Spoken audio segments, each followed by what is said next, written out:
আসসালামু আলাইকুম, স্বাগতম এবিসি জব কেয়ারে। PGCB power grid company of Bangladesh হয়ে গেল power grid Bangladesh PLC. PGCB থেকে হয়ে গেল পিজিবি।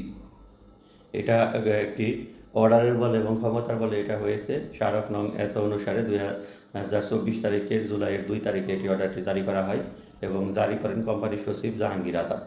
পাওয়ার গ্রিড কোম্পানি অফ বাংলাদেশ লিমিটেডের নাম পরিবর্তন প্রসঙ্গে power grid company of Bangladesh limited 1996 সালে নিবন্ধনের পর থেকে এই নামে পরিচালিত হচ্ছে। কোম্পানি আইন 1994-এর অধিকতর সংশোধন করবে প্রণীত কোম্পানি দ্বিতীয় সংশোধন আইন 2020-এর ধারা 11-এর কয়ের বিধান অনুসারে বাংলাদেশ নিবন্ধিত সীমিতদায় পাবলিক কোম্পানির নামের শেষে পাবলিক সীমিতদায় কোম্পানি বা পিএলসি লেখার নির্দেশনা রয়েছে। উক্ত নির্দেশনার আলোকে যথাযথ কর্তৃপক্ষের অনুমোদন ক্রমে কোম্পানির নাম পরিবর্তন করে পাওয়ার গ্রিড বাংলাদেশ পিএলসি করা হয়েছে। এমত অবস্থায় কোম্পানির বর্তমান নাম পাওয়ার গ্রিড কোম্পানি অফ বাংলাদেশ লিমিটেডের পরিবর্তে পাওয়ার গ্রিড বাংলাদেশ পিএলসি বা সংক্ষেপে পিজিবি হিসাবে সর্বক্ষেত্রে ব্যবহারের জন্য সংশ্লিষ্ট সকলকে অনুরোধ করা হলো।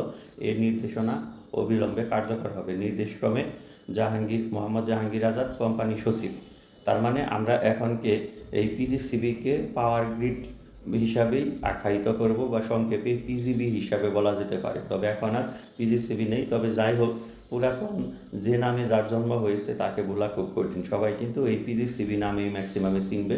তবে আমাদের এটা খেয়াল করতে হবে, বিভিন্ন চাকরির ভাইবা বা পরীক্ষাতে এটা কিন্তু আসতেও পারে এই পিজিসিবির, যে পিজিসিবির পূর্ণ নাম কি, ঠিক আছে, বা পিজিসিবির বর্তমান নাম কি বা সংশোধিত নাম কি।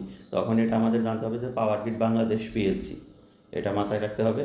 তো আশা করি এই ভিডিও সবার উপকার বয়ে আনবে। আল্লাহ হাফেজ।